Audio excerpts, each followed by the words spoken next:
مسلمان ہونے کے باوجود اللہ اور اس کے رسول صلی اللہ علیہ وآلہ وسلم کی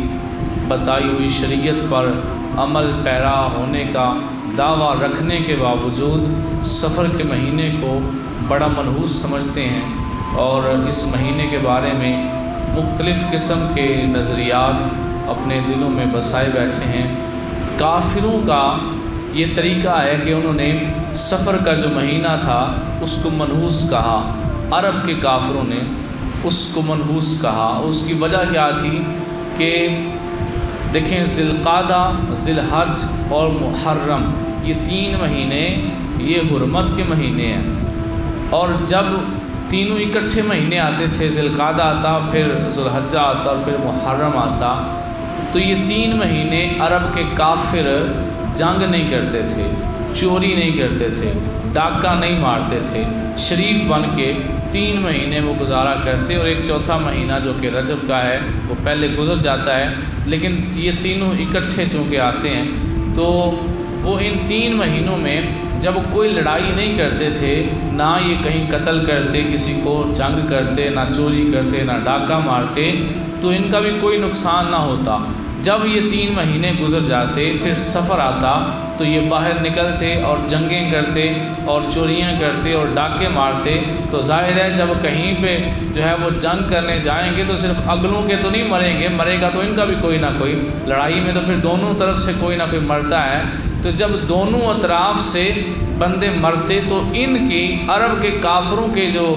بیویاں تھیں، جو عورتیں تھیں، انہوں نے کہنا شروع کر دیا کہ 3 مہینے ہمارے مرد بالکل ٹھیک رہتے ہیں، جیسے سفر آتا ہے یہ یا تو زخمی ہو جاتے ہیں یا قتل ہو جاتے ہیں، تو یہ سفر کا مہینہ منحوس ہے۔ حالانکہ وہ اس لاجک کو نہیں سمجھے کہ وجہ کیا ہے۔ اگر وہ جیسے محرم میں کوئی لڑائی نہیں کر رہے تھے، ایسے سفر میں نہ کرتے تو سفر میں بھی زندہ رہتے، ایسے اگلے مہینے میں بھی لڑائی نہ کرتے تو زندہ رہتے۔ جب لڑائی کے لیے خود گھر سے نکلیں گے، چوری کرنے جائیں گے، ڈاکہ مارنے جائیں گے، جنگ کرنے جائیں گے، تو پھر مرے گا تو ان کا بھی کوئی نہ کوئی ضرور مرے گا تو صحیح۔ تو سفر کے مہینے کا عربوں کے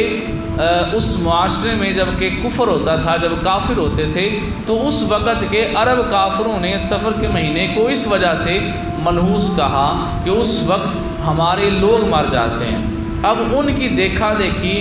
آج ہمارا کیا کام بنتا ہے کہ ہم سفر کے مہینے کو منحوس قرار دیں۔ ہمارے نبی پاک صلی اللہ تعالیٰ علیہ وآلہ وسلم نے سفر کے لحاظ سے تمام وہموں کا رد کرتے ہوئے کتنی خوبصورت بات ارشاد فرما دی۔ میرے آقا صلی اللہ علیہ وآلہ وسلم نے ارشاد فرمایا، لا سفر، سفر کوئی شے نہیں، سفر منحوس مہینہ نہیں ہے۔ فرمایا سفر کا مہینہ منحوس نہیں ہے، اور فرمایا الو منحوس نہیں ہے، اور فرمایا جھوٹ کی کوئی حقیقت نہیں ہے۔ یہ ایک حدیث میں 3 باتوں کا ذکر میرے آقا علیہ السلام نے ارشاد فرمایا۔ فرمایا الو منحوس نہیں ہوتا، فرمایا سفر کا مہینہ منحوس نہیں ہوتا، فرمایا ایک بندے سے دوسرے کو بیماری نہیں لگتی۔ یہ حضور صلی اللہ علیہ وسلم نے ارشاد فرما دیا، اور ایک مسلمان کا یہ ایمان اور عقیدہ ہونا چاہیے، اگر سے وہ کتنا بڑا سائنسدان بن جائے، وہ کتنا بڑا انگریزی تعلیم کا ماہر کیوں نہ بن جائے، اس کا یہ ایمان ہونا چاہیے کہ چاہے سائنس کچھ بھی کہہ دے،